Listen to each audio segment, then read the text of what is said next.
y est.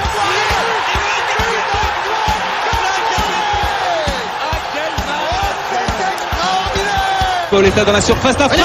Oh le but exceptionnel encore une fois face à un Barthez maudit devant le Portugais. Pedro Miguel Pauletta. Ce coup franc. Oh là là là là là là là là. Zlatan Ibrahimovic, 25e minute, le doublé en 2 minutes. Ça allait trop vite pour le mur, ça allait trop vite pour Steve Mandanda.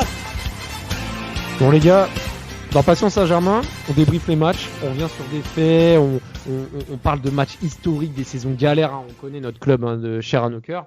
Mais on va parler aussi de nos sentiments de supporters, on va parler de ce qui est arrivé quand QSI est arrivé en 2011. Parce que quand on a commencé à supporter ce club-là, c'était pas du tout QSI, c'était la fin de l'ère Canal, Colonie Capitale, les années galères. Donc là, cet épisode va vraiment parler de l'impact de l'arrivée de QSI. On va un peu échanger et se confesser sur comment on voit les choses et comment on analyse un petit peu ce changement de dimension du club. Donc les gars, moi, je m'adresse à vous, à la fois vous, Joe et Nams pour cet échange, mais aussi aux auditeurs, parce que on se retrouve et on se reconnaît là-dessus avec ce sentiment qui évolue, on prend de l'âge, mais aussi le club évolue et le football également. Donc, en premier temps, je vais vous demander, les gars, pourquoi vous êtes pour Paris? Alors, je vais commencer par toi, Joe. Je sais que toi, ton père est Paris, t'es baigné dedans, t'es de Paris, etc. Mais explique un peu comment est venu cet amour précoce du PSG. Ouais, écoute, effectivement, mon père a toujours été un supporter du Paris Saint-Germain. Il était abonné même avant qu'on le soit ensemble. Alors comme toute la France dans les années 70, il suivait les Verts. Et puis les arrivées de Moustapha Daleb et surtout de Safet Suzic. Ça a été le vrai tournant et de Niederbacher aussi. Voilà, effectivement, Niederbacher, le grand gay Niederbacher. mais voilà, mais oui, et puis c'est ce qu'il disait, ce qui est vrai, c'est que il est de Paris, donc c'est normal qu'il supporte le club de Paris. Et donc effectivement, moi rapidement, j'ai été très jeune supporter du Paris Saint-Germain. Moi, mes premiers souvenirs en tant que supporter, c'est le fameux Steaua Bucarest PSG. Ah putain, t'as vraiment de la chance de connaître ce match de légende, hein, qui pour certains haters est un match arrangé d'avance, soi-disant. Ah bon? Mais bon, je laisserai les mauvaises langues de leur côté. Toi, Nams, toi plutôt région parisienne, t'as connu un PSG également sous le feu des projecteurs, mais pas uniquement au niveau des bons résultats, mais surtout des mauvais et des violences qu'il y a eu dans le stade, etc. Et toi, raconte un peu, parce que je pense que toi et moi aussi, on s'est fait pas mal charrier au collège et en école primaire et tout, lundi matin à l'école. C'est ça. Moi, c'était le premier match en étant conscient que j'ai vu du PSG. C'était un match de Coupe de la Ligue, un PSG-Metz. J'avais regardé avec ma mère et justement, c'était Florian Maurice qui avait marqué. Et je sais plus, quand j'ai vu ce match, tout de suite ce joueur il m'a plu. Et je me suis dit ouais voilà, là c'est ce club que je veux supporter. Donc mon père lui était plus pour l'OM, mais moins foot, et ma mère elle suivait beaucoup le foot, donc des fois les matchs qui passaient du PSG qui passaient à la télé, et je suivais avec ma mère, et depuis mes 7 ans et demi, j'ai été un giga fan un grand fan du PSG. Je ratais absolument rien. Aucune miette, tout ce que je pouvais voir qui concernait le PSG, je regardais et voilà. J'avais mis, pour rebondir sur ce que dit Nams, j'avais mis sur les réseaux sociaux au moment où Paris Saint-Germain s'est qualifié pour la finale des Champions, un peu 4 photos comme ça pour exprimer ma joie effectivement que le PSG soit en finale, et puis le fait que ça fait longtemps. Et effectivement, quand je revois sur les albums photos quand j'étais petit, toutes les photos, j'ai toujours un maillot du Paris Saint-Germain dessus. Mais toujours, hein. Ça me lâchait pas. C'est ça. En fait, c'est un peu pareil, parce que même quand je partais en vacances dans le sud ou dans plein d'endroits, mon premier réflexe, c'était de mettre mon maillot du PSG dans ma valise et de le mettre le premier jour. Moi, je veux montrer à la province et dans d'autres pays que je suis pour le PSG, et pas uniquement avec le nouveau maillot avec Neymar ou quoi. Moi, je mettais mon maillot du PSG avec Bonaventure Kalou floqué derrière. Et c'était vraiment pour montrer que moi j'étais un vrai Parisien. Et je sais pas vous, mais quand vous partiez en vacances et que vous voyez d'autres mecs avec le maillot du PSG, quand le PSG version Colonie Capitale bien sûr, et que vous voyez, il y avait ce regard en mode, c'est la connexion. C'est Ouais, le petit sourire, là, on reconnaît le vrai, quoi. le petit clin d'œil, le petit sourire. Ouais, en mode, lui, c'est un vrai, c'est pas un il est nouveau là- supporter Il est de la d'aujourd'hui. famille. Il est de la famille. C'est ça, exactement. Mais là où je veux en venir, les gars, c'est que voilà, on a connu les années galères, etc. Et clairement, moi, j'ai beaucoup vibré, hein, comme on le disait également dans d'autres podcasts. Même en vacances, je lisais tous les journaux l'été pour suivre des transferts. Je notais tous les matchs sur un cahier. Enfin, j'étais vraiment à fond sur le PSG. Et moi, mes premiers souvenirs, et là, je vais me confesser à mon tour, c'est que moi, mes premiers souvenirs, c'était un match au parc, un PSG Metz avec Rai en 97-98, mais surtout le match aller Marseille-Bologne. Vous allez rigoler, le 0-0. Où il y avait Florian Maurice notamment. Et à ce moment-là, j'étais tiraillé. Je me disais, j'aime bien Marseille aussi, mais j'étais petit. Mais la victoire 2-1 PSG Marseille avec le but de Simone et de Bruno Rodriguez en cette même période m'a vraiment. Pour moi, c'est un match vraiment capital. C'est vraiment ce match-là qui m'a fait dire, bon, allez, moi, c'est Paris et rien d'autre parce que le match était vraiment fabuleux, surtout la fin de match. Mais là où je veux en venir, c'est que 2010, alors déjà 2006, le drame contre Tel Aviv avec le supporter tué Julien Kemener, avec les violences en dehors du stade, les policiers, etc. 4 ans après, Yann, le supporter qui se fait tuer devant la tribune Auteuil également. Donc ça faisait 2 morts en 4 ans. Et là arrive le pendant le Prou. Et c'est vrai que Paris enchaînait les mauvaises prestations depuis des années. L'année 2000, enfin la décennie 2000-2010 a eu seulement, on va dire, la deuxième place en 2000 et la belle saison 2003-2004. Mais là, tu arrives en 2010. T'as des résultats qui décroît. L'amour est là, hein. Mais là, le seul truc qui nous tenait à cœur, vraiment, à part le Parc des Princes, le maillot, etc., c'était l'ambiance dans le stade, les supporters, la reconnaissance. Et même ça, on nous l'enlève, les gars. Et je sais pas vous, mais en 2010-2011, quand tu voyais le stade à moitié vide, avec aucune association de supporters, bah là, déjà, c'était un premier coup dur en tant que supporter. Moi, je suis pas d'accord. Je suis pas d'accord parce que moi, je te dis, je suis abonné depuis la saison 2000-2001. J'ai eu la brillante idée de m'abonner l'année où Anelka, Luxin, Dalmat sont arrivés, donc la Dream Team. Voilà, chance. exactement. Quelle chance. N'est-ce pas? N'est-ce pas? Mais, et alors, je vais dire une chose, moi je me souviens quand je disais que j'étais abonné au parc, à l'époque tout le monde disait « Oh, mais c'est dangereux, truc ». Non. Franchement, je n'ai jamais tremblé quand j'étais au Parc des Princes. Je n'ai jamais eu peur de ma vie. Je n'ai jamais eu le quelconque problème dans ma vie. Mon père, il m'a amené un peu plus tard pour voir PSG Marseille, parce qu'il voulait pas, quand j'étais plus jeune, au cas où, si effectivement ça pouvait dégénérer. Mais je n'ai jamais eu de problème. En revanche, et ça il faut le dire, moi, à l'époque, quand il y a eu le plan Le Prou, bah, j'étais pour. Pas que ce soit à ce point-là. Collabo! Mais en tout cas, ça avait besoin. Le Parc des Princes devait s'assainir parce que il y avait quand même. Après, il y avait des problèmes dans chaque tribune. Je dis pas le contraire, mais quand on voyait du côté de Boulogne, quand il y avait le joueur Ulrich Le Pen qui jouait et qui était applaudi par une partie du virage de la tribune Boulogne. Je vous le dis, j'ai été, donc ça j'ai des souvenirs. Les vendeurs, c'est des questions maintenant. Quand il y avait le match à l'époque, vous vous rappelez le stand-up speak-up. Oui. C'était un PSG Lens. Oui, février 2005, où on perd 2-0, et Vaïd s'est fait virer le lendemain. Exactement. Et pour le coup, j'étais au Parc des Princes. Et j'étais abonné donc avec mon père et avec son meilleur ami qui est d'origine béninoise. Et quand vous entendez les côtés de la tribune Boulogne, parce que Paris jouait de manière c'était circonstanciel, il jouait en blanc face à Lens qui jouait en noir, en hommage, vous savez, aux 2 bracelets.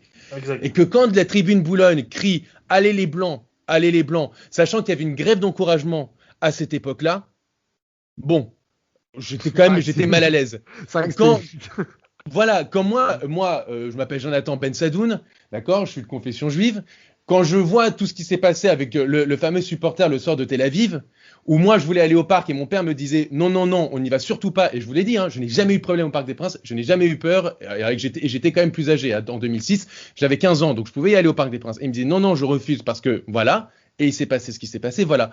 En 2010, quand il y a eu la mort de Yann Laurence le soir de Marseille PSG, de PSG Marseille, j'étais face à la tribune Auteuil 5 minutes. Bah, j'y étais. Après, moi aussi j'y étais. Moi j'avais 17 ans et je n'ai jamais vécu un truc pareil. Non, mais tu sais que c'est la première fois de ma vie que j'ai eu peur.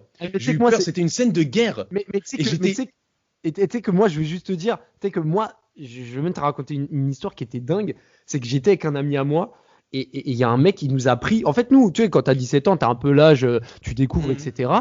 Et nous, on regardait, mais on était choqués, mais en même temps, on avait un peu peur, tu vois. Et là, il y a un mec qui nous chope, il nous dit, mais les gars, vous faites quoi là? Mais qu'est-ce que vous faites?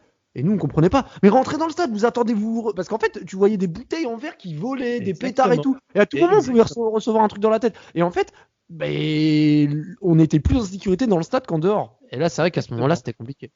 Et c'est la première fois de ma vie où j'étais dégoûté d'aller au Parc des Princes. Et je sais que le Parc des Princes, j'organise mes vacances par rapport au Parc des Princes. Je rate pas un match. Moi, le Parc des Princes, c'est ma vie, quoi. Mais vraiment, c'est la première fois de ma vie que avant un match, j'étais là, je me disais franchement, je viens de rentrer chez moi. Ça vaut pas le coup. J'ai même pas envie de voir un match alors que c'était PSG Marseille quand même. C'est quand même un très beau match. Surtout à l'époque, lorsqu'on n'avait pas les stars qu'on avait aujourd'hui, le PSG Marseille c'était un événement. Mais là, je me rappelle, j'étais devant le stade, je me suis dit, franchement, je viens de rentrer chez moi, mais quel intérêt quoi. C'était une scène de guerre. Donc quand j'ai vécu tout ça, que je vois tout ça, je me dis franchement, c'est pas plus mal qu'il y ait un peu un nettoyage, quoi, parce que ça pouvait plus durer, quoi. Ça pouvait plus durer. Je suis d'accord avec toi par rapport au nettoyage, etc. Mais là où je voulais en venir, Nam, c'est, je sais pas si tu es d'accord. Moi, ce qui m'a vraiment un peu écœuré, c'était un peu comme tu étais à l'école. C'est-à-dire que tu es dans une classe de 30 élèves, on va dire. Tu as un ou deux mecs qui foutent la merde, et au final, c'est les 30 qui sont punis. Parce qu'au final, Joe, Nams, tous les auditeurs qui vont au Parc des Princes ou qui étaient affiliés à des associations de supporters qui voulaient que du bien, chanter, etc., ils ont été punis et bannis et chassés du stade, Nams. C'est quand même fort. C'est ça. Mais comme il a dit Joe tout à l'heure, moi j'étais petit, je voyais certaines images. Tu sais, il y a une image quand j'étais petit qui m'avait marqué, je crois que c'était un PSGMS 2004 ou 2005, je ne sais plus. Oui. Ah oui, la les fumigènes. Les fumigènes dans J'étais au parc. Surtout la buvette, tu sais, la buvette de la tribune d'en haut qui voulait jeter sur la tribune d'en bas, tu vois. Et ça, c'était une image, j'avais vu ça dans Téléfoot.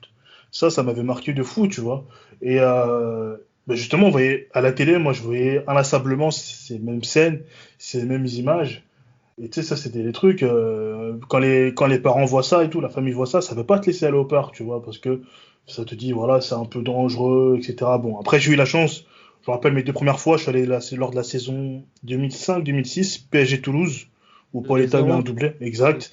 J'avais des étoiles dans les yeux, le samedi 17h, pas loin de la tribune Boulogne. Il faisait beau. Hein. Ouais, il faisait beau en plus. Ouais. Il faisait beau, ça avait début de championnat parfait, tout ça. Après, la deuxième fois, c'était le match contre Nice. Voilà, défaite 2-1. Ouais, c'est un peu cruel.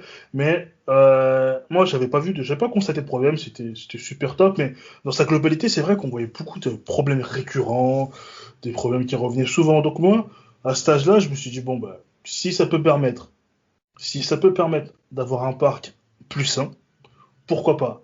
Mais c'est vrai que le pro, il a été très catégorique, en fait, dans son... C'est ça, en fait, le problème. Pas de demi-mesure. Mais je sais pas vous, mais moi, j'ai l'impression que, et je vais y venir tout de suite, c'est que les discussions avec le Qatar avaient déjà commencé.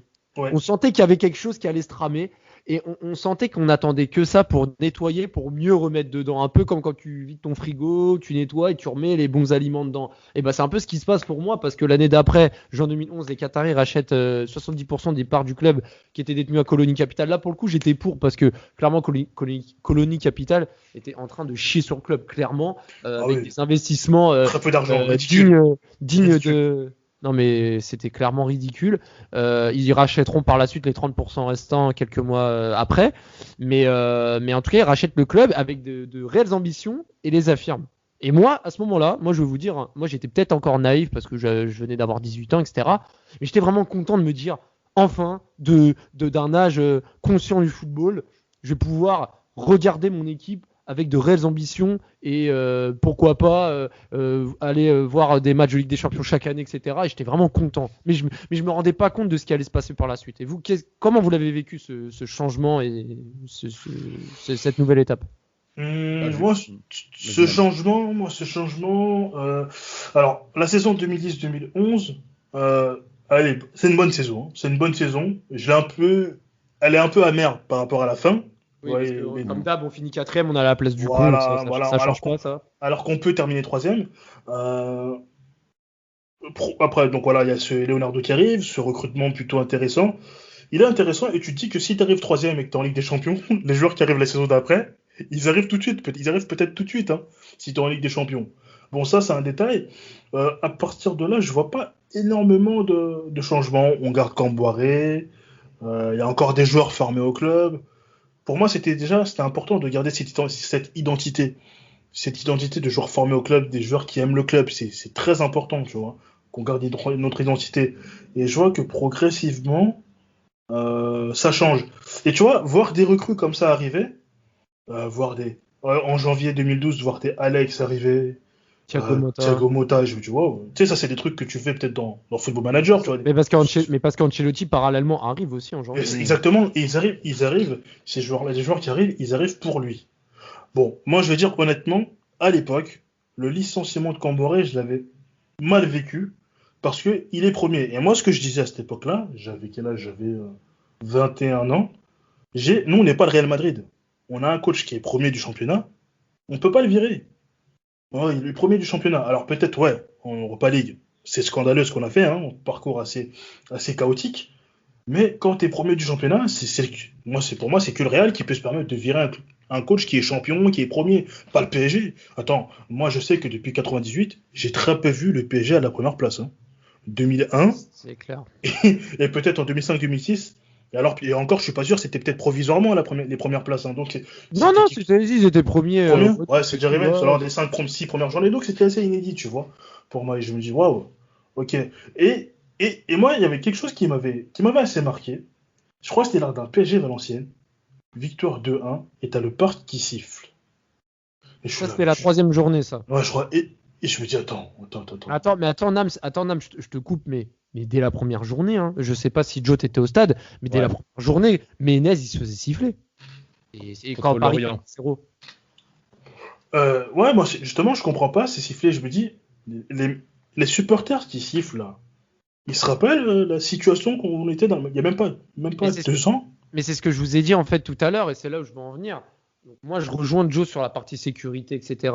Mais quand ton club change de dimension et arrive avec des nouvelles ambitions, quand tu es dans une ville comme Paris, aussi grande, avec autant de public et de curieux, hein, de fans, mais c'est sûr que la clientèle et surtout les prix qui vont augmenter petit à petit, c'est sûr que la clientèle va changer. Surtout quand tu chasses les supporters historiques, quand tu repeins tous les murs et les fresques qu'il y a dans les travées du Parc des Princes, qui étaient symboliques au niveau des associations qui ont été bannies.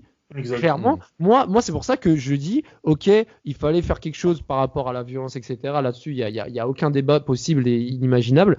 Mais comment le PSG a pu gérer ça? Parce qu'au final, les stades étaient pleins, etc. L'argent venait, mais clairement, on se faisait chier au point que moi, en 2016, j'ai retiré mon abonnement parce que je me faisais chier. Je voyais des parquages extérieurs comme Nantes, etc. mettre la misère. À Paris, personne chantait, il n'y avait plus de virages. C'est ça. Mais Raphaël, si tu me permets, je vais juste revenir, tu sais, déjà sur les sifflets que je te disais, c'était scandaleux. Parce que, attends, comment on gagne? Mais pourquoi tu siffles? En plus, les joueurs viennent d'arriver, hein, les recrues viennent d'arriver. Faut s'adapter. Pourquoi tu siffles? Alors, si on avait perdu, j'aurais compris, mais là, on gagne.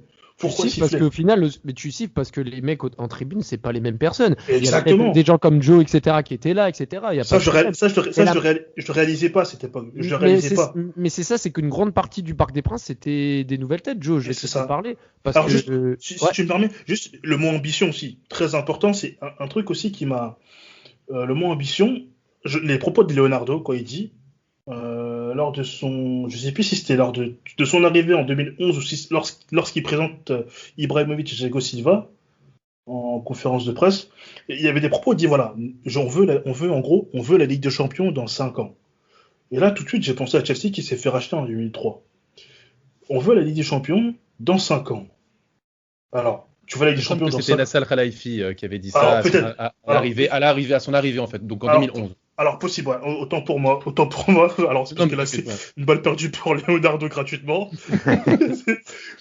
Voilà. Les propos de Nasser, ils sont ambitieux, certes, mais tout ne se fait pas avec l'argent.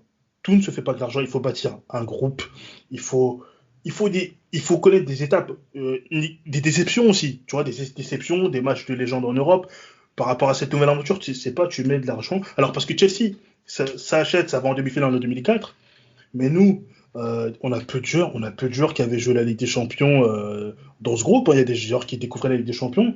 Et quand tu dis on veut la Ligue des Champions dans 5 ans, on est en 2011, le Real ne l'avait pas gagné. Comme je l'avais dit dans un précédent podcast, le Real ne l'avait pas gagné presque depuis 10 ans. la Juve attendait depuis plus d'une décennie. Ils attendent toujours la Juve. Hein. Oui, voilà, de la balle perdue d'un intériste. Ah non, moi, elle est pas perdue, je les vise. Hein. Je les vise, ces escrocs.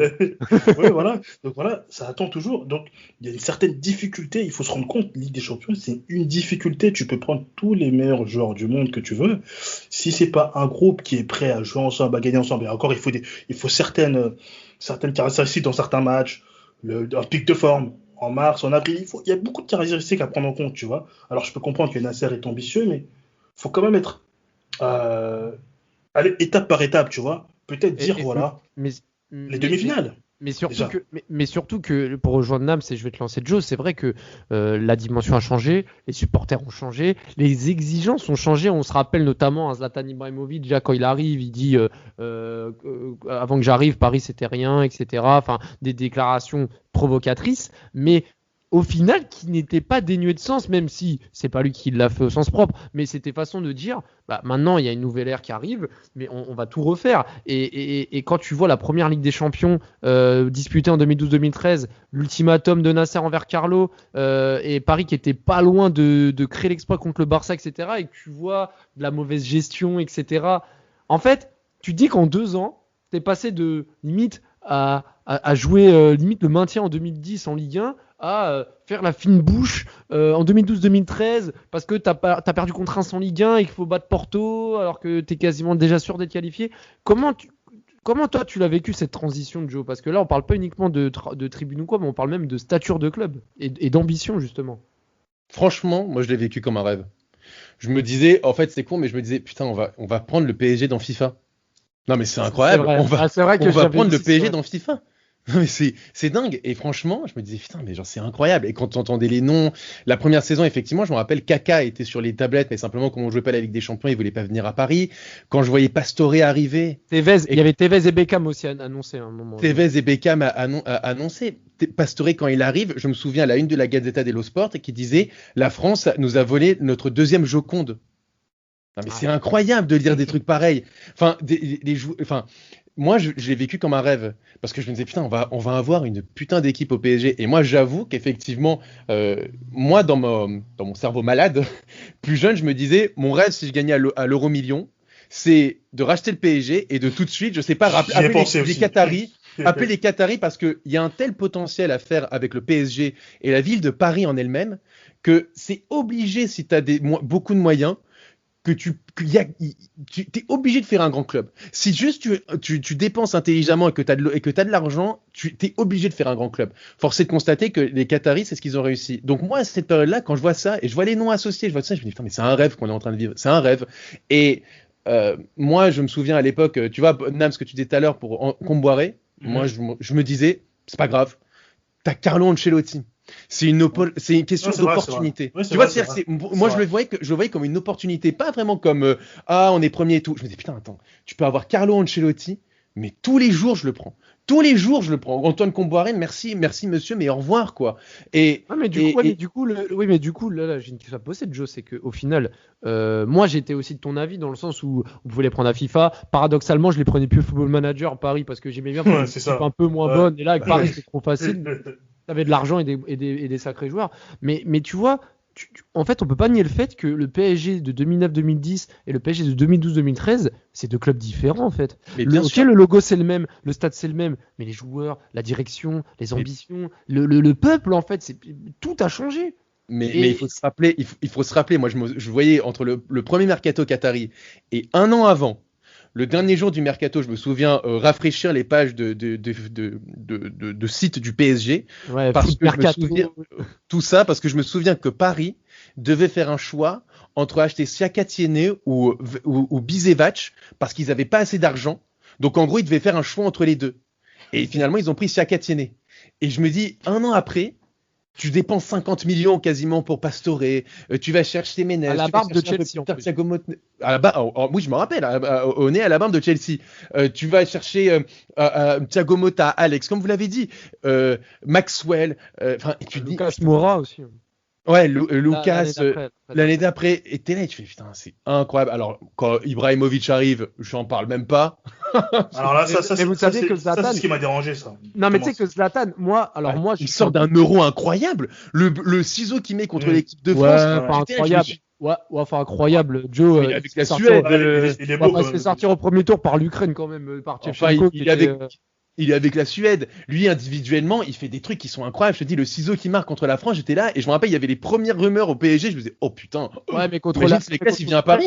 contre l'Ukraine, il a quand même échoué. Et moi, je suis bien placé pour en parler parce que Zlatan, c'est mon joueur préféré depuis l'Ajax d'Amsterdam.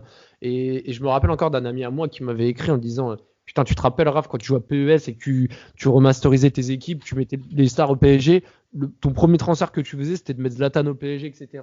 Et maintenant, il joue vraiment pour ton équipe. Et en fait, c'était pareil, je vivais un rêve éveillé. Mais pour le coup, avec du recul, je comprends la réaction de Nams. Je vais te laisser t'expliquer ton ressenti, mais c'est vrai que moi, je vois plutôt pas Silva, mais Zlatan en mode c'est mon joueur préféré, je pouvais pas rêver mieux.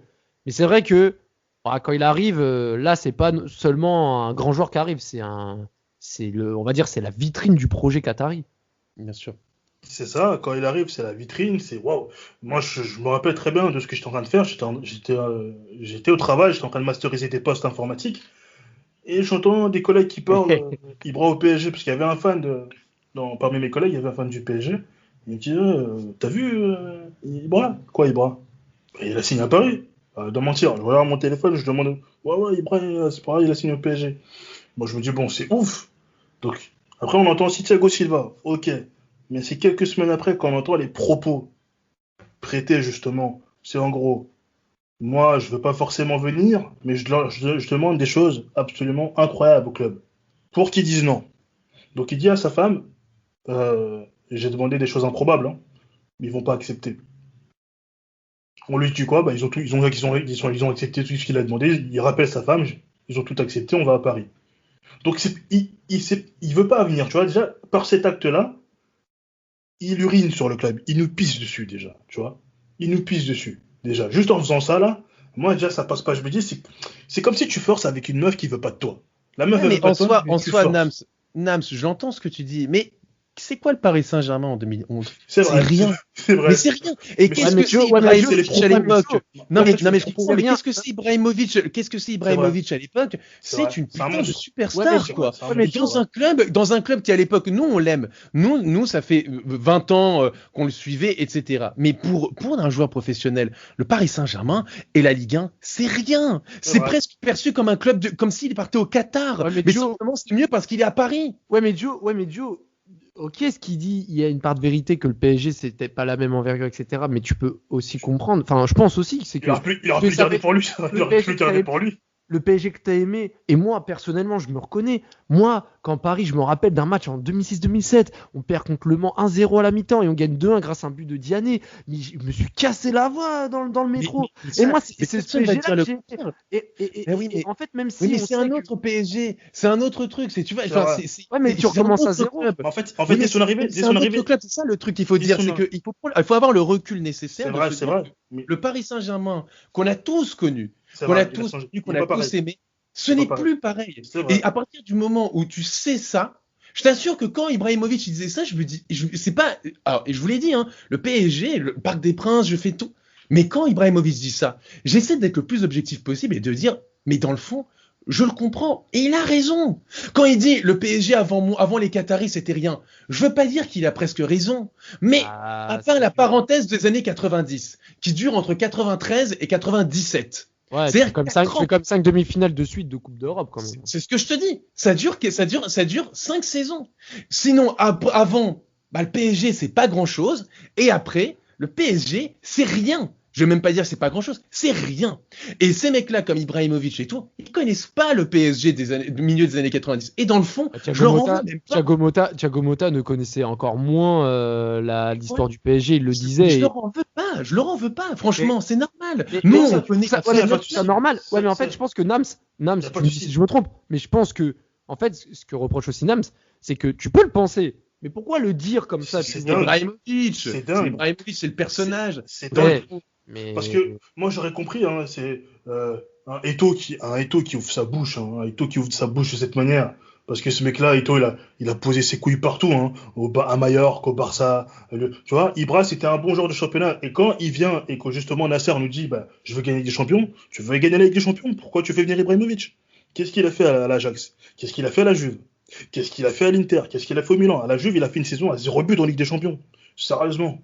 Sérieusement, c'est ce mec-là qui vient nous. Zlatan Ibrahimovic, quoi. Oui, un joueur de championnat, et il nous l'a démontré. Dans tous les Ouais, cas, mais même- dans tous les cas, juste, je vais revenir au sujet principal parce que c'est vrai que l'arrivée de Zlatan, et en fait, c'est intéressant d'avoir vos opinions parce que moi, je suis un peu d'accord aussi avec vos deux parties, mais c'est vrai que ça divisera toujours et quand bien même, Zlatan a vraiment fait passer un cap à ce club et aujourd'hui, C'est vrai. le plus grand joueur de l'histoire du club Sans panier, ça c'est vrai. Merci. sans débat possible et il a fait ce qu'il fallait, mais pas uniquement sur le terrain, mais aussi sur le côté Ouais. professionnalisation du Wagner, club, tout le sur disait. l'installation, etc. Exact. Et là, je veux en venir, c'est que par la suite, il y a le 2012-2013, il y a l'arrivée aussi, il faut en parler de David Beckham, parce que même s'il arrive que pour quelques mois, l'arrivée de David Beckham, ça fait quand même un gros coup marketing et de visibilité C'est au vrai. sens positif du terme pour le club, avec sa titularisation contre le Barça en quart de finale. Mais vous vous rappelez, quelques jours avant ce match, il était parti en Chine pour une promotion, je ne sais plus pour quelle opération, et c'était un peu mal vu de se dire, bon, le gars, il va être titulaire, alors que quelques jours avant, il part à l'autre bout du monde faire des spots ou quoi. Mais dans tous les cas, Paris arrive à ramener de plus en plus de monde. Mais arrivé 2013-2014, le camp d'entraînement, camp des loges, se fait rebaptiser camp Aurédou. Le logo du club change. Enfin, là, on sent que plus le temps passe et plus le club, en fait, prend de l'ampleur, mais pas toujours dans le bon sens. Moi, je me rappelle du maillot 2013-2014, par exemple. Clairement, Ah, c'est une horreur, maillot, ça, par contre. on va voir, clairement. Et le C'est logo une horreur. n'était pas. Ah, j'arrive plus à l'avoir en tête. Là, j'ai l'image du C'est le 2013. maillot. Alors, c'est le maillot qu'avait Paris quand il gagne contre Chelsea avec le but de Pastore. C'est celui, tu sais, avec Ah, mais attends, la partie Je crois blanche. je crois que je l'ai. Et la partie... Je l'ai. Le maillot blanc avec la partie rouge assez large. Voilà, c'est ça. Ah, bah je l'ai en plus. Mais Et rouge en- ça, Le Je bleu, l'ai, il y a un, je l'ai. il y a un bavoir Mais blanc c'est un faux. au-dessus, une partie Oui, c'est rouge ça. en bas, mais c'est une c'est horreur. ça, c'est ça. Moi, j'ai le blanc, c'est un faux. D'ailleurs, le Sinaï qui est parti, mais ouais, je l'ai fait. beaucoup. Je l'ai. Non, mais voilà. Mais tout Ouais, ça je pour vois, je vois. tout ça pour vous dire, c'est qu'au final, Paris, plus les années passent, ils vont acheter Edison Cavani, David Luiz, etc., des grandes stars, etc. Donc les joueurs formés, au début, il y avait Mathieu Bonnemer, enfin pas les joueurs formés, mais les joueurs français, Mathieu Bonnemer, les Guillaume Haro, etc. vont partir petit à petit, Christophe Jallet, pour laisser mais- la place vraiment à une équipe plus internationalisée, Ouais, avec bah. quelques Français, Matuidi, Areola parfois dans les buts, etc. Mais ça va vraiment être une équipe vraiment d'internationaux. Et au final, ce qu'on attendait, par exemple, de l'annonce de Nasser qui disait de gagner la Ligue des Champions en 5 ans, bah, au final, tu arrives en 2016, Zlatan y part, et en 4 ans, tu fais les comptes. Il n'y a pas eu de progression avec des champions. Ils ont fait que des quarts de finale.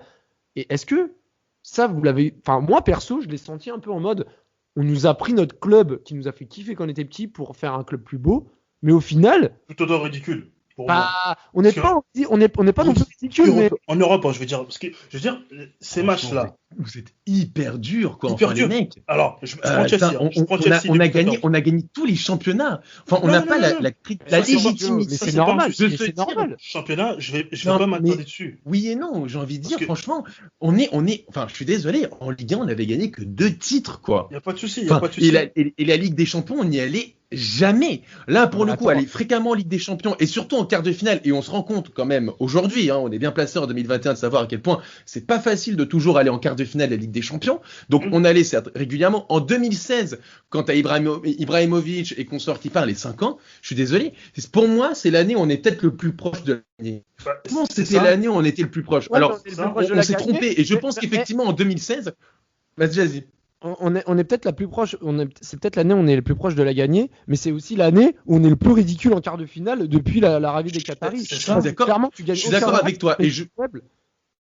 Comment et je pense que même d'un point de vue institutionnel, c'est l'année où on est, je pense, le plus faible. Parce que moi, je me souviens à l'époque, quand Ibrahimovic part, t'as Laurent Ça- Blanc qui est encore entraîneur. À l'époque, je me casse disais, quelque putain, en chose. 2013, t'avais Leonardo, Ancelotti, Ibrahimovic qui venait d'arriver, Thiago Silva, tu venais de tenir tête au Barça. Je me disais, putain, là, le projet qatari dans les 5 ans, si tu partais sur la même base, moi, j'attends de voir. Là, effectivement, ils ont déconné parce que c'est un projet qui était jeune avec des mecs qui connaissaient pas trop le football. Nasser Al-Khelaifi ne connaissait pas le football. Leonardo et Jean-Claude Blanc, eux, connaissaient le football. Donc, c'était à eux de leur donner les clés. Et même à Carlo Ancelotti. Mais le problème, c'est que, et je peux comprendre, hein, Nasser Al-Khelaifi s'est pris au jeu et il a pris des décisions qui aujourd'hui, on l'a vu, ont été quand même très contestées et sont très contestables, comme l'arrivée de Laurent Blanc, l'arrivée de certains joueurs, l'absence de directeur sportif pendant toutes ces années-là, je trouve que le projet s'est ralenti, mais malgré tout en 2016, je pense que sur le papier et d'un point de vue collectif, c'est le PSG le plus fort que tu pouvais avoir, qu'on a pu avoir. En tout cas, défensivement, c'est là où on avait les meilleurs joueurs, la meilleure défense possible. Marquinhos, Thiago Silva, David Luiz, Maxwell. Au milieu de terrain, tu avais le trident Verratti, Matuidi, Mota. Et en attaque, tu avais Cavani, Ibrahimovic. Et après, ça dépendait, tu avais Lucas ou Pastore. Ou l'avait et Di Maria. Et bien sûr, Di Maria que j'oublie. Donc pour moi, en 2016, c'est là où tu as l'équipe la plus équilibrée, à tous les postes. Mais simplement, effectivement, tu te fais dessus contre Manchester City. Et je pense que tu avais pas le bon expérimenté. Une équipe pas expérimentée en plus. Parce qu'on peut se dire que voilà, Chelsea a plus d'expérience en 2014, le Barça aussi en 2013 et 2015, mais City n'a pas d'expérience, tu vois, pas plus que nous, tu vois. Et le truc, c'est que ce qui symbolise cet échec, c'est le joueur qu'on a fait venir, la tête de gondole, c'est Ibrahimovic. Ce qui rate à l'aller, c'est scandaleux. Alors, je parle même pas je parle pas forcément du penalty, mais tu sais, c'est l'occasion, le face à face, où il tire au-dessus. Et tu sais, pour moi, je me suis dit, si c'était un match de Ligue 1, il l'aurait mise. Mais en tout cas, là, ce qui est sûr, c'est que quand tu arrives en 2016 avec cette équipe-là, tu as plus d'attentes et au final, tu repars à zéro par rapport à ton projet en 2012. Et là, Zlatan part. Tu dois renouveler ton projet. Tu fais un mercato catastrophique en 2016-2017 en ramenant Ben Arfa, Krikoviak et RSC notamment. Tu fais une saison où tu te fais prendre une remontada. Tu finis même pas champion. Après, tu as la phase Neymar-Mbappé où là, clairement... là, le club passe vraiment dans une dimension incroyable parce que là, tu ramènes pas non plus. En fait, tu ramènes pas uniquement un grand joueur comme Zlatan ou quoi. Tu ramènes vraiment le joueur hype du moment derrière Messi, Ronaldo et Mbappé, le crack hype du moment. Mais surtout, quand tu vas chercher Neymar à l'époque, et ça, c'est une première pour je pense limite pour la Ligue 1. Tu vas chercher un des meilleurs joueurs au monde dans son prime. C'est pas Ibrahimovic qui a 30 ans quand il arrive au PSG. C'est Neymar qui est encore en pleine phase ascendante et tu te dis dans 1 ou 2 ans c'est lui le meilleur du monde. Et c'est un des 3 meilleurs. Zlatan sortait d'un exercice en Serie A de 28 buts en 32 matchs aussi. Neymar, c'est lui qui fait son match, le match de la remontada de Neymar. Oui, c'est vrai. C'est un match à part et tu le sais que c'est tu sais que c'est le futur meilleur joueur du monde, quoi. Quand tu parles de Neymar, tu mets au même niveau que Messi et Ronaldo. Et sur ses premiers matchs, tu le voyais tout de suite, en fait, que c'était d'une autre stratosphère qu'on a pu voir dans l'histoire de la Ligue 1, limite. Franchement, un mec comme Neymar. Mais Nams, toi, tout ça, alors il y a eu Zlatan, il y a eu les arrivées de Neymar, Mbappé, etc. Mais les résultats en Coupe d'Europe ont même été de pire en pire parce que Paris ne passait même plus les 8e. Après, se sont mis à repasser les 8e et aller jusqu'en finale en 2020. Là, date d'enregistrement, Paris est en passe de repasser les 8e face au Barça. Encore que, on va pas non plus parler trop vite. On verra. On verra. Mais est-ce qu'aujourd'hui, avec tout ça, parce que Joe, je lui pose pas la question parce qu'on connaît déjà la réponse. Mais est-ce qu'avec tout ça, changement de sphère, ce qui se passe, le fait qu'on a attendu 6 ans que les associations de supporters reviennent au Parc des Princes, remettent de l'ambiance parce que le parc est mort, les chants comme ça faisait des années avec les Qataris qu'on entendait ça, il n'y avait plus d'ambiance, clairement, il n'y avait plus rien, c'était un public on a même inventé le terme le Germain le Lynx, le footix comme vous voulez, mais est-ce que toi aujourd'hui, tu te considères encore être supporter du PSG ou seulement un partisan du club ou un sympathisant du club? Je dirais un sympathisant du club, tu vois. J'ai plus ce truc. Alors peut-être c'est parce que j'ai pris de l'âge, date d'enregistrement, j'ai 30 ans. Et puis aussi le football également en parallèle a aussi évolué. C'est ça, le foot. Franchement, le football après la Coupe du Monde 2018, j'ai eu du mal, pour te dire. Il y a une finale de Ligue des Champions, je crois que c'était Liverpool-Real. J'ai raté toute la première mi-temps, tu vois. Et pour que je rate une finale de Ligue des Champions, c'est vraiment c'est l'amour du foot, il est plus le même qu'auparavant, tu vois. Et c'est vrai que justement, le PSG, les matchs de championnat, tu sais, j'ai du mal à les regarder. Dans le sens où j'ai pas cette passion quand je les regarde parce qu'il y a un gouffre en fait entre nous et les autres. Il y a un tel déséquilibre et justement même les adversaires partent d'avance en se disant on va finir deuxième, tu vois. Donc déjà ça te coupe tout suspense. Donc ce PSG là, en plus de manière entre guillemets de manière légitime, on peut que le juger en Ligue des Champions, tu vois. C'est là où on peut regarder. Moi, ce qui me frustre avec le PSG, tu peux perdre hein, parce que le football, tu perds beaucoup plus que tu ne gagnes, mais c'est plutôt l'envie, l'impact, le courage, tu vois. Et souvent, c'est dans certaines débâcles du PSG entre 2013 et 2018, 2019, jusqu'à 2019, c'est souvent un manque de courage. Un manque de courage qui est sur le terrain, qui se traduit aussi en coulisses. C'est-à-dire que, année après année, on fait les mêmes erreurs. Mota, au lieu de lui chercher un concurrent, on lui cherche une doublure. Et Mota est déjà âgé. On cherche juste un joueur qui est capable de faire reposer Mota. Donc quand tu fais venir Kaba, qui joue relayeur à Newcastle, qui est bon, qui joue porté par l'avant, et on te fait venir au PSG en te disant tu vas être la doublure de Mota, quand certains joueurs n'ont pas le moindre concurrent, comment on peut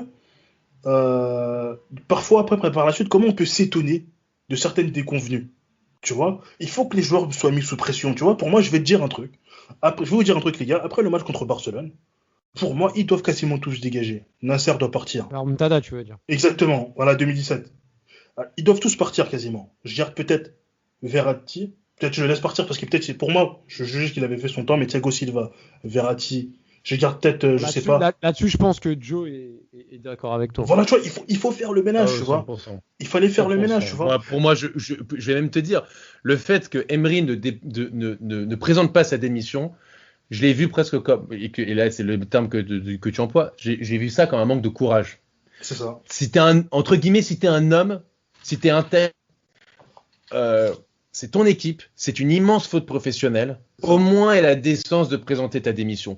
Que la direction l'accepte ou pas, c'est autre chose. Mais si t'es un homme, moi, je l'ai perçu comme ça. Et franchement, je me suis dit, mais comment tu peux te regarder dans un miroir et te dire, mon équipe a concédé 6-1.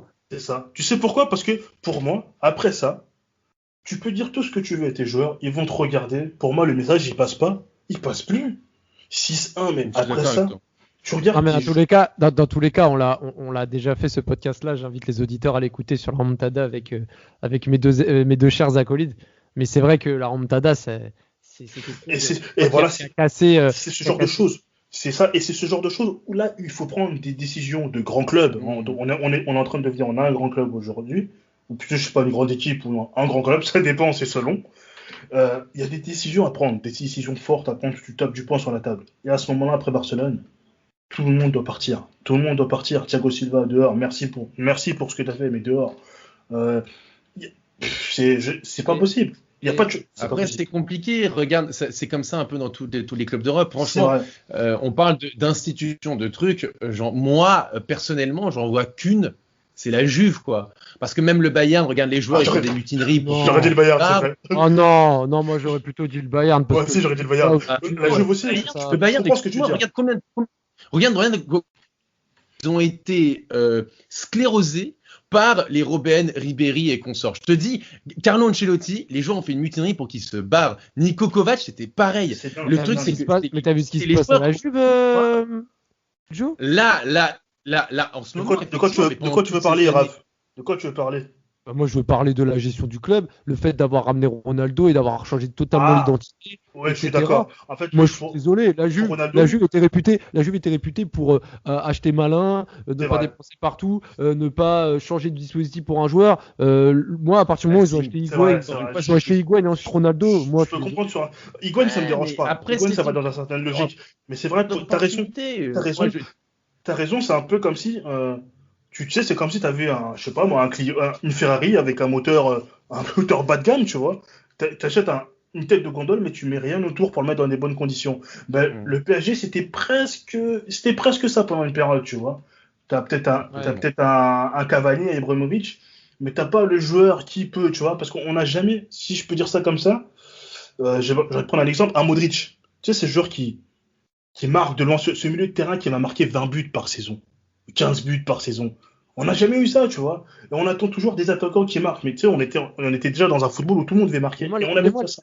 mais de toute façon, moi, moi, je vais vous donner juste mon avis aussi par rapport aux recrues du PSG, les incohérences parfois on veut remplacer Matuidi et Mota qui partent et que tu achètes au final Yuri Berchiche, tu achètes, je sais pas, Choupo-Moting, Kerrer, des mecs pas du tout importants et pas du tout confirmés. Moi, je suis désolé, on le sait. Alors, Kerrer et Choupo-Moting, ils ont le même agent. Raphaël, Ça, au PSG, c'est des recrutements via des agents, c'est c'est ça. Mais là, tu parles de recrues, et justement, pour moi, c'est très important, et c'est là où, pour moi, il y a eu un manque de cohérence au PSG, symbolisé par un gardien allemand, c'est Trapp. Trapp joue à Francfort, hein. Comme on le dit souvent, hein, les meilleurs joueurs allemands, les meilleurs jeunes joueurs allemands sont toujours voulus par le Bayern Dortmund. Sauf qu'il est à Francfort, et personne toquait à la porte pour chercher Trapp. Mais c'est nous qui venons le chercher. Et les dirigeants essaient de nous faire croire quoi, là? On a vu Trapp, on connaît ses qualités, son jeu au pied. Il se base sur des on-dit, en fait. Mais Nams, j'ai eu la même théorie que toi pour Idrissa Gueye. Je me suis dit, attends, le mec, il a 30 ans, il est à Everton, ça fait 6 ans qu'il est en première ligue, la ligue de toutes les dépenses les plus farfelues, hein, parce que tu as quand même un club qui s'appelle Manchester City qui a mis 50 millions pour un mec qui s'appelle Wilfried Bony.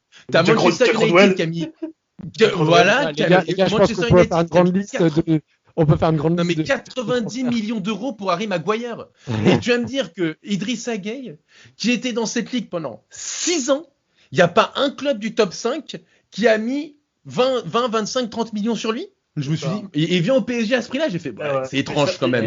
À 30 ans, hein. Ça, c'est étrange. Et le seul excellent point en termes de recrutement au PSG, c'est peu de monde le connaissait, c'était Verratti. Vous vous rappelez des propos de Frédéric de Saint-Sernin? Je peux pas comprendre comment on peut mettre 12 millions sur un joueur qui n'a jamais joué en Serie A ou autre. Hein. On voit Verratti ce qu'il est devenu. Ça, c'est même Marquinhos, hein, tu Marquinhos, tu l'achètes cher parce que tu gères Sacco juste avant. Tu dis, franchement, Marquinhos, c'est différent parce qu'il jouait à la Roma. Je voyais un peu les matchs passer encore sur Sport Plus. Les matchs de Serie A, et Marquinhos, pour un mec de 18-19 mois, il était super mature, tu vois. À côté de lui, il avait des Simone Kier, il avait des défenseurs, voilà, quoi, des José Angel à gauche, voilà, quoi, Cicinho à droite, et il était étonnamment très mature, tu vois. Et j'étais là, ah ouais, Paris va le charger. Et je me suis dit, ah ouais, quand même, ça c'est fort, tu vois. Verratti et Marquinhos, c'est très fort, tu vois. La preuve, ils sont encore là aujourd'hui, mais c'est vrai que, tu vois, Trapp, le jeu au pied. Mais pourquoi forcément chercher le jeu au pied? Parce qu'en soi, Sirigu, tu vas le chercher au Touré. Il était à Palerme. À Palerme avec Pastore. Voilà, Pastore. Il est à Palerme. Sirigu, c'est un bon gardien, mais voilà, quoi. Tu vois, c'est pas le gardien qui va te faire gagner la Ligue des Champions, parce que quand tu veux gagner la Ligue des Champions, tu prends un top gardien. Il te faut un top attaquant et surtout un top gardien, tu vois. J'ai jamais vu de club gagner la Ligue des Champions sur ces années-là, sur cette décennie 2010-2020, allons jusqu'à 2005. Jamais. Hein. Voilà, mais Dudek était quand même très bon. Même si c'était pas un top gardien, il faut dire qu'il était très bon. Et tu vas chercher Sirigu. Bon, Sirigu n'était pas mauvais, hein. Pas mauvais, pas excellent, tu vois. Ah, mais de base, il était acheté pour faire concurrence avec Douchez. C'est ça, et Douchez se blesse, il est titulaire. Et le truc, c'est qu'on a commencé à reprocher des choses à Sirigu qu'il n'était pas vraiment justifié, tu vois. Celui comme quoi il sortait pas de sa ligne ou pas spécialement bon dans les mais il était pas forcément fautif. La chose qu'on pouvait lui reprocher, c'est qu'il n'était pas décisif. C'est-à-dire que l'arrêt impossible, il ne le fait pas, tu vois. Et il te faut comme Navas, ouais. Voilà, et on n'avait pas ce gardien qui faisait cet arrêt impossible. Aujourd'hui, on l'a, mais à cette époque-là, on l'avait pas. C'est dommage. Qui sait s'il serait passé si on a vu Navas à cette période-là. Bon, après, avec des on peut faire plein de choses, mais dans tous les cas, pour contextualiser et terminer ce podcast, là, on parle des transferts, de l'argent, de la cohérence. C'est vraiment la cohérence. De la cohérence du projet, de l'absence pendant 6 ans de supporters, d'associations de supporters au Parc des Princes. Et ça, clairement, moi, c'est ce qui m'a en priorité le plus touché, parce que aller au Parc des Princes, c'est pas avoir d'ambiance, parce que j'allais voir le PSG, notamment pour l'équipe, mais aussi pour l'ambiance et l'effervescence du Parc des Princes. L'absence de supporters, les promesses, les joueurs, les transferts incohérents, les déceptions, l'épisode de remontada, Zlatan qui échoue contre City, tout ça mis bout à bout. Au final, Paris, à date d'enregistrement, n'a toujours pas remporté Ligue des Champions. Ça va faire 10 ans, peut-être bientôt. Dernière question. Clairement, est-ce que le PSG on va dire, galère, avec un peu plus d'ambiance dans les tribunes, mais un peu plus d'instabilité au niveau des résultats. Un PSG, on va dire, plus populaire, avec une identité vraiment de la ville, clairement, vous manque pas un peu plus par rapport à l'image qu'a aujourd'hui un PSG qui gagne tout sur la scène nationale, encore que, mais qui ravive un peu moins les passions et un peu stéréotyper le football en France. Pas une seule seconde. Pas une seule seconde. Moi, je suis supporter du Paris Saint-Germain. Je suis pas supporter de ma tribune. Je suis pas supporter de trucs. Moi, je suis supporter du Paris Saint-Germain. J'aime le Paris Saint-Germain. Et si le Paris Saint-Germain gagne tout, attire les meilleurs joueurs du monde, fait envier même les meilleurs joueurs au monde de venir chez moi, bon, alors moi, le PSG de devoir me taper le cul par terre parce que je voyais, j'en sais rien, Amara Diané arriver au Paris Saint-Germain ou chercher des joueurs moyens et tu vois, essayer de me dire waouh, cette saison on a fait 4e, oh, c'est super franchement, et de voir les autres jouer la Ligue des Champions et de rêver devant des grands clubs, et que moi j'avais mon équipe, alors que j'aimais vraiment de tout mon cœur, il n'y avait aucun problème, mais bon, tu vois, une petite équipe de Ligue 1, bon alors mais jamais, ne me remettez jamais dans ce monde-là. Je veux rester dans mon monde de Paris Saint-Germain, qui est un des 5 plus grands clubs au monde. On se rend compte, le Paris Saint-Germain est un des 5 plus grands clubs au monde aujourd'hui. Le Paris Saint-Germain, là, à l'heure de l'enregistrement, a mis 4-1 au FC Barcelone au Camp Nou. Le Paris Saint-Germain sort après, je veux juste nuancer, c'était pas le FC Barcelone, c'est vrai que c'était pas non plus... Invaincu en match à élimination directe depuis 2013. C'est pas rien, quoi. Enfin, c'est pas une équipe de district qu'on a battu. C'est le FC Barcelone de Messi, de Jong, de Sergi Busquets, de Jordi Alba, de Ter Stegen, de Griezmann, de Dembélé. Alors effectivement, t'as raison, c'est pas le grand Barça d'il y a quelques années, mais c'est une très très bonne équipe au monde, tout simplement une des meilleures équipes. Ça fait partie des 10-15 meilleures équipes au monde qu'on a ridiculisées dans un stade mythique comme le Camp Nou. Le PSG sort d'une finale de la Ligue des Champions. Et vous allez dire que on va m'enlever tout ça, tout ce kiff que j'ai pu engendrer ces dernières années avec des mecs comme Neymar, comme Mbappé, comme Verratti, Navas dans notre équipe, pour retourner dans les bas-fonds de la Ligue 1 et me taper le cul par terre parce qu'effectivement, de temps en temps, on fait un bon match contre Troyes ou contre Sedan ou contre Dijon. Mais jamais de la vie, vous m'enlevez ça. Jamais de la vie. Et en plus, là, il y a le pub qui est de retour au parc. Donc moi, je suis très content. Il y a en plus de l'ambiance au Parc des Princes. Donc, mais jamais vous m'embêtez dans l'ancien Paris Saint-Germain. Jamais. Et toi, Nams, ton ressenti par rapport à cette dernière question? Ouais, c'est un peu comme Joe, tu vois. C'est d'abord le PSG. Alors, c'est vrai que si c'est l'enfant qui est en moi, c'est sûr qu'il aimait énormément le PSG d'avant. Mais c'est vrai que on a quand même connu énormément de saisons assez éprouvantes, psychologiquement, parce que on avait des promesses, saison après saison, qu'une structure, rien de cohérent. C'était un peu compliqué. Mais que le PSG fasse des bons résultats, c'est sûr que c'est beaucoup plus plaisant. Alors, certes, pas tous les joueurs aiment le club, mais s'ils font le travail, s'ils font le boulot, s'ils donnent tout, moi ça me va, ça me va. En tout cas, j'espère, vous, les auditeurs présents sur Twitter et autres réseaux sociaux, pourrez interagir sur cette question, parce qu'il y a encore beaucoup de supporters qui sont un peu friands de l'époque, un PSG peut-être un peu plus identitaire, peut-être un peu plus sensé et moins Strass et Payet comme il l'est aujourd'hui, ou alors des Parisiens qui sont vraiment contents de voir cette vision de ce club, même s'il n'est toujours pas champion d'Europe à date d'enregistrement, d'avoir pris cette envergure et ses épaules pour être dans le gratin européen, surtout dans la structuration du club. En tout cas, les gars, je vous remercie. Ça a été un très bon épisode passé avec vous. N'hésitez pas à interagir, de donner vos impressions. Et sur ce, dans tous les cas, le discours ne change pas. Allez, Paris! Il est monté de tête.